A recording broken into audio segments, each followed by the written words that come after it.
Storm Eunice has battered large parts of the UK with winds of up to 122 miles an hour, causing damage and severe travel disruption. We'll be hearing from the worst-hit areas. President Putin is to oversee Russian nuclear missile drills tomorrow as the standoff over Ukraine continues. 6 African countries are to be given the technology to produce their own COVID vaccines. A former US police officer who shot a black man after confusing her gun for a taser has been sentenced to 2 years in prison.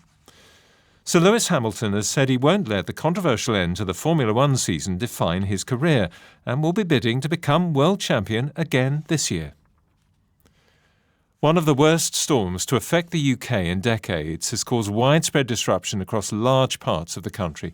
Strong winds have led to tens of thousands of homes losing power and hundreds of school closures, as well as delays and cancellations to train services, flights and ferry sailings. A red warning of severe weather was in place for much of South Wales and southern England for a large part of the day, with people being warned to stay indoors. The Met Office is verifying what could be the strongest wind ever recorded in England, a gust of 122 miles an hour measured on the Isle of Wight.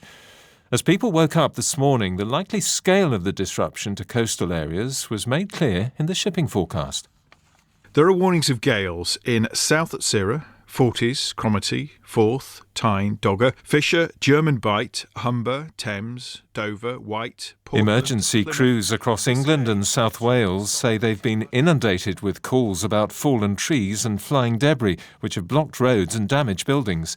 Lucinda James, who lives in Stonehouse in Gloucestershire, had a close shave when she watched a large tree containing a tree house being blown down. Oh my gosh, it's falling over. Oh my gosh, whoa, oh my gosh. It's okay, it's not, nobody's hurt and it hasn't hurt it's just hurt the brand new fence. Whoa, oh my gosh. That was very close to the house.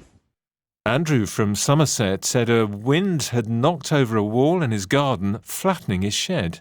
It was an almighty crash.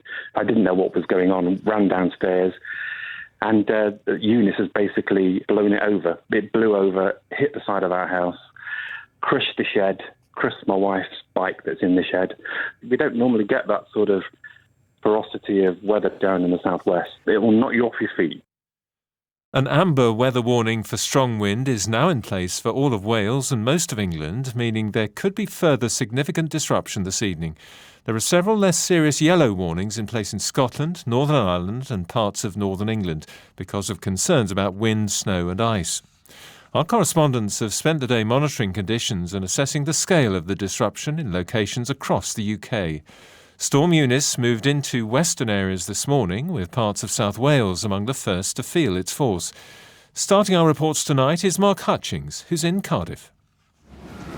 Eunice's full-throttled arrival may have been a little later than some had expected and less damaging than the worst fears, but this was a storm that left large parts of Wales battered. With winds exceeding 90 miles an hour in Pembrokeshire and fierce gusts in so many other areas, tens of thousands of homes have been without power, trees have been destroyed and the roofs of several buildings took flight.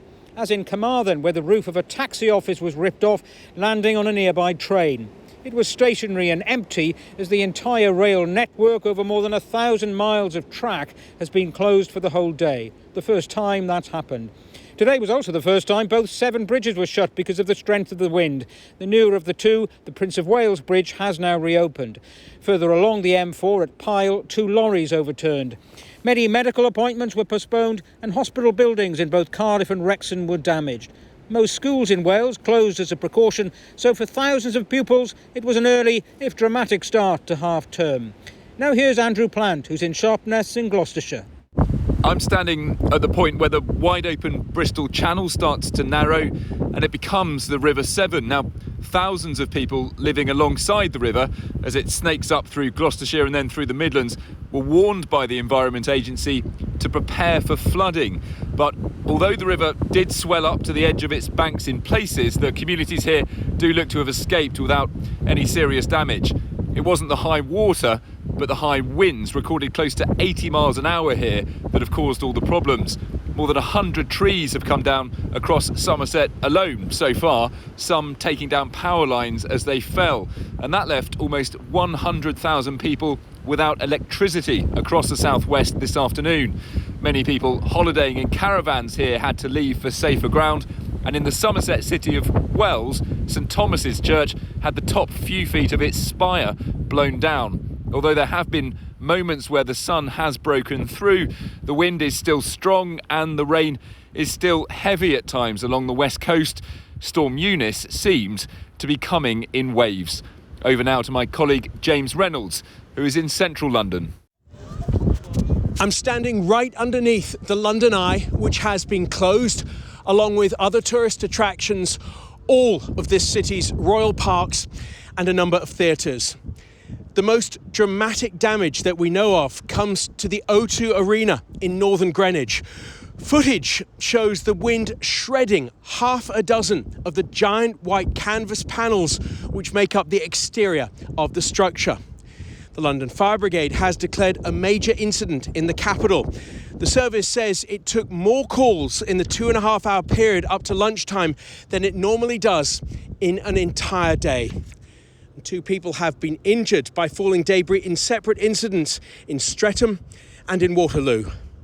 Over now to my colleague Dan Johnson, who spent much of the day in the North Pennines. The winds just seem to be getting stronger and stronger. It's absolutely ferocious and it's relentless. And the complication here is the snow, the sleet and the ice. It's making driving conditions really tricky. There are still drivers out, but the roads are much quieter than usual. Storm Eunice has brought heavy snow and strong winds across Scotland and Northern Ireland. More than 150 schools and nurseries closed in Aberdeen, Angus and the Highlands. Police have reported a number of crashes near Londonderry. In the Irish Republic, a man in his 60s was killed by a falling tree in County Wexford. The storm has wreaked havoc on transport across England and Wales, with rail lines blocked, bridges closed and flights cancelled. People have been urged not to travel because of widespread disruption caused by strong winds and fallen trees. Here's Sancha Berg. As the storm hit, high winds blew trees, roofs, even trampolines onto railway lines across the country. In London's major train stations, departure screens turned blank as operators suspended their services across southern England. Trains in Wales had already been cancelled as a precaution. Jake Kelly from Network Rail says normal service will take time to restore. We're going to work really hard overnight to get the railway back working again tomorrow for customers, but I would advise people to absolutely check before they travel, particularly if they're expecting to travel early tomorrow morning. At airports, hundreds of flights were delayed or cancelled, one even diverted to Switzerland. Thousands of people watched planes struggle to land at Heathrow, the worst affected airport, thanks to Big Jet TV, a YouTube channel set up by aviation enthusiast Jerry Dyer. Here we go, this is better, nice and straight. He provided live commentary as when an Airbus A380, the world's largest passenger airliner, landed on its third attempt. Oh, it's got it. Bosh! Ferries to the Isle of Wight, Ireland and France stopped sailing too, and major bridges such as the Humber and Severn crossings were closed. But the RAC said it had fewer breakdown calls than usual, suggesting many people had decided to stay at home. Eunice is the second storm in a week to hit the UK after parts of Scotland, Northern England and Northern Ireland were battered by Storm Dudley. In November, at least 3 people were killed by falling trees during an extratropical cyclone, Storm Arwen. Our science editor, Rebecca Morell, considers whether there's a link between the recent extreme weather and climate change. Extreme weather events like heatwaves or downpours are now frequently linked to climate change, but that's not the case with storms like Eunice. The Met Office says there's little evidence that storms are happening more often or are becoming more ferocious in the UK. Storms are complex systems, driven by many things, including the jet stream, which sits high up in the atmosphere. And it's this complexity that makes it difficult for scientists to predict how storms will change in the future. Professor Liz Bentley is the Chief Executive of the Royal Meteorological Society. Some of the science is showing that jet streams will become stronger and therefore we may see more stormy conditions.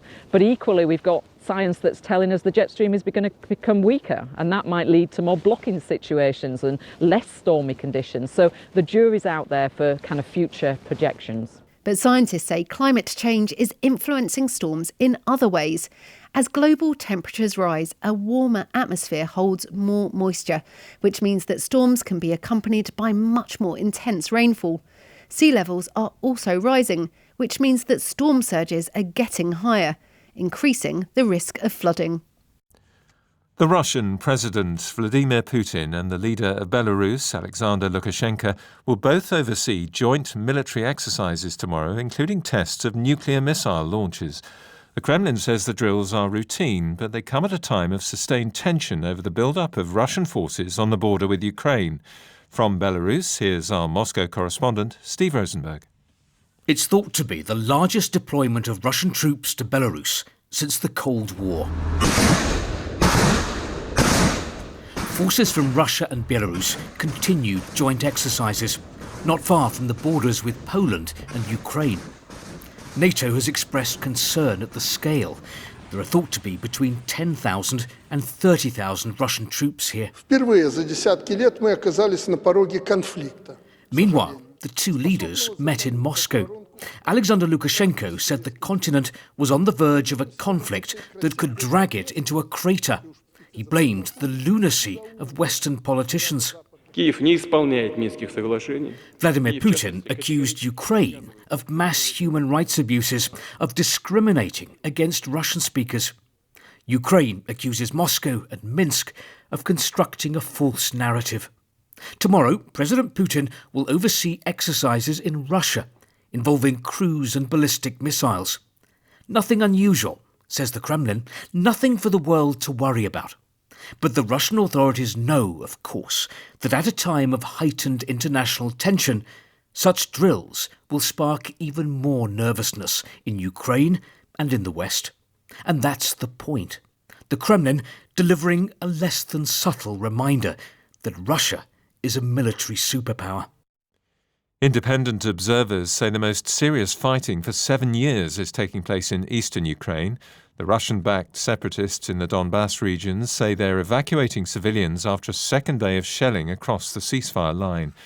Ukraine says it hasn't carried out any attacks there and has accused Russia of spreading false information.